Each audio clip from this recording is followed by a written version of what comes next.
या मालिकेच्या आजच्या भागात आपण पाहणार आहोत आशू चंदनचे आभार मानत असतो आणि त्याला म्हणत असतो की खरंच तुझे जेवढे आभार मानावे तेवढं कमी आहे.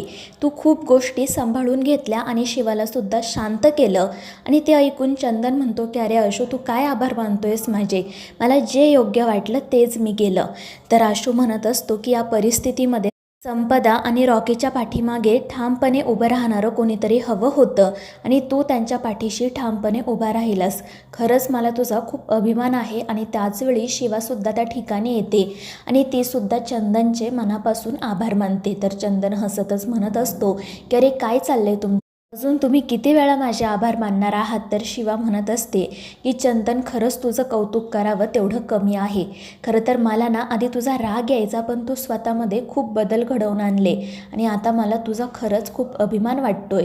आणि ते ऐकून चंदन म्हणतो की शिवा, हे सगळं फक्त तुझ्यामुळे शक्य झालं आहे. तर आशू म्हणत असतो की चंदन, जर तू नसताना तर कदाचित मी आणि शिवासुद्धा एकत्र आलो नसतो. तू मला किडनॅप केलं आणि त्यामुळे आमच्या दोघांमध्ये बोलणं झालं आणि आम्ही एकत्र आलो. आणि मग त्यानंतर शिवा आणि आशू घरी जाण्यासाठी निघतात. जेव्हा ते दोघेजण त्यांच्या घरी येतात तेव्हा भाऊ त्यांची वाट बघत जागे असतात. शिवा आणि आशू त्यांना विचारतात की भाऊ, काय झालं, तुम्ही अजून जागे का आहात? तर भाऊ म्हणत असतात की अरे काही नाही, तुम्हाला यायला उशीर झाला, मला झोप येत नव्हती. आणि त्यानंतर ते रॉकीची चौकशी करतात. तर शिवा सांगते की मी रॉकीसोबत बोलले आहे, तिकडे सुद्धा काही वेगळी परिस्थिती नाही आहे. आणि त्यावर भाऊ म्हणतात की इकडे सुद्धा लक्ष्मण खूप चिडला आहे, तो कोणाचं काही ऐकून घेण्याच्या मनस्थितीतच नाही आहे. आणि त्यावर आशू म्हणतो, पण भाऊ, संपदा आणि रॉकीचं खरंच एकमेकांवर खूप प्रेम आहे, आपण काकांना समजवायला हवं. तर शिवा म्हणत असते की हो ना, मी बोलू का त्यांच्याशी? पण भाऊ म्हणतात की नाही शिवा, तू काही बोलू नको, कारण तो तुझ्यावरच खूप जास्त चिडला आहे. त्याला अपेक्षाच नव्हती की तू त्याच्या विरोधात जाशील आणि त्यामुळे हे सगळं घडलंय.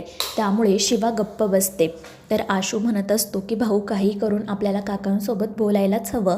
आणि मग ते सगळेजण उद्या आपण लक्ष्मणसोबत बोलूयात असं ठरवतात. दुसऱ्या दिवशी चहा नाश्ता सुरू असतानाच लक्ष्मण त्या ठिकाणी येतो. तो भाऊंना म्हणतो की मला तुमच्याशी महत्त्वाचं बोलायचं आहे. भाऊ म्हणतात की अरे बोल ना. आणि त्यावर लक्ष्मण म्हणतो की काल जे काही घडलं त्यानंतर मी एक निर्णय घेतला आहे, मी संपदाचं लग्न लावून देणार आहे. आणि ते ऐकून सगळ्यांनाच धक्का बसतो. भाऊ काही बोलणार त्याआधीच लक्ष्मण काका म्हणतात की भाऊ, हा माझ्या मुलीच्या आयुष्याचा प्रश्न आहे आणि आता मला कोणतीही रिस्क घ्यायची नाही आहे.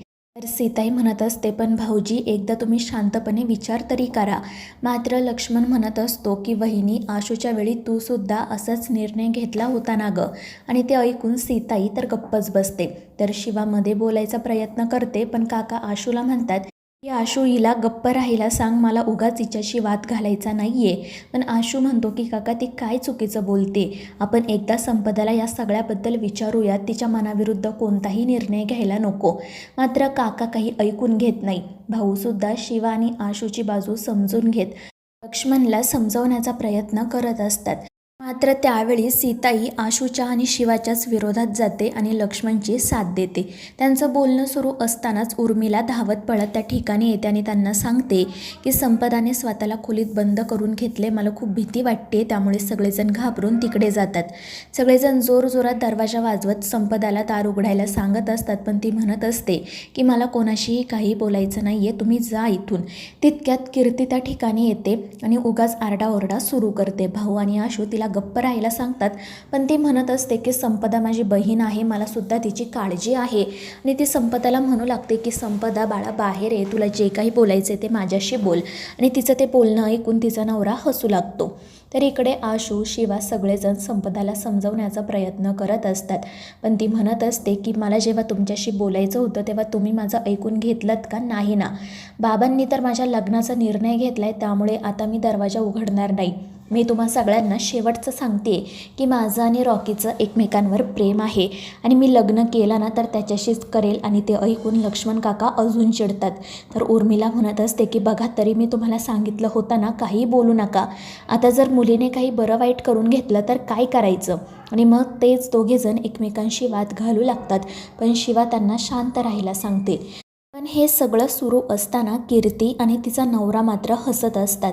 आणि मग त्यानंतर शिवा सगळ्यांना सांगते की तुम्ही प्लीज इथून जा, मी आणि आशू तिच्याशी बोलतो. मात्र लक्ष्मण काका आणि सीताई काही ऐकायला तयार नसतात. ते म्हणत असतात की तू तर तिच्याशी काही बोलायचंच नाही. पण शेवटी भाऊ त्यांना समजवतात आणि त्यांना बाहेर घेऊन जातात आणि मग शिवा आशू संपदासोबत बोलायचा प्रयत्न करतात.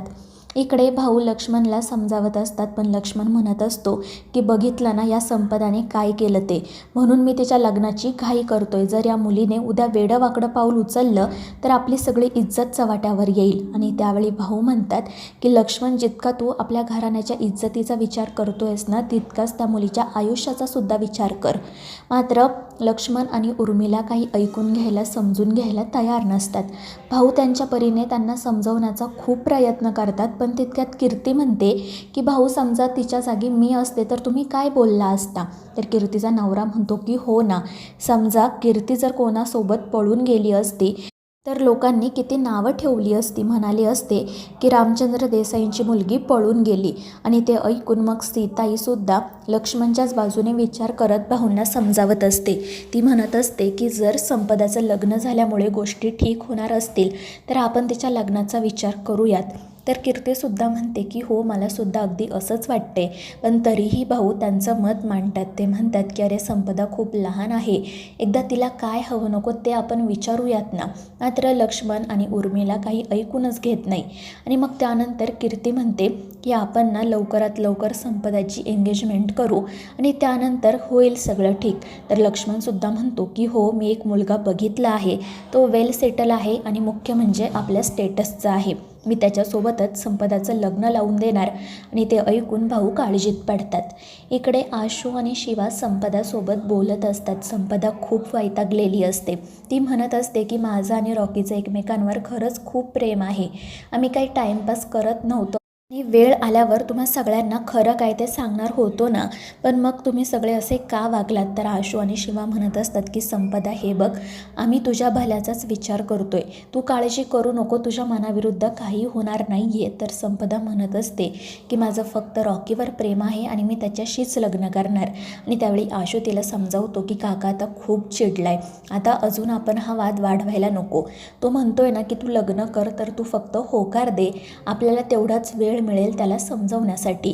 पण संपदा म्हणत असते की ठीक आहे, समजा मी होकार दिला आणि त्यानंतर गोष्टी आहेत तशा सुरू राहिल्या तर काय करायचं. पण शिवा आणि आशू तिला सांगतात की असं काही होणार नाही आहे, आम्ही तुझ्या मनाविरुद्ध काही घडूच देणार नाही. आणि ते तिला तसं प्रॉमिसही करतात.